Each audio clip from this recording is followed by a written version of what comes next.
আসসালামু আলাইকুম। আজকে দেখাবো কিভাবে নগদের পিন পরিবর্তন করা হয়। প্রথমে নগদ অ্যাপসে আমরা যাব। আমাদের ফোনে যে নগদ অ্যাপস আছে সেটায় আমরা ঢুকবো। ঢোকার পর এখানে অপশন আসবে পিন দিতে হবে।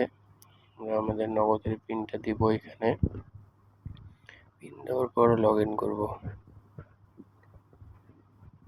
একটু অপেক্ষা করবেন। তারপর আমাদের সামনে লগইন হওয়ার পর এখানে নিচে দেখবো আমার নগদ একটা অপশন আছে। আমার নগদে আমরা ক্লিক করব। তারপর এরকম একটা ইন্টারফেস আসবে। এখানে পিন পরিবর্তন যে অপশনটা আছে, এই পিন পরিবর্তন অপশনে আমাদেরকে যাইতে হবে। এইখানে ৩টি অপশন পাবেন: বর্তমান পিন, তারপর নতুন পিন পুনরায়।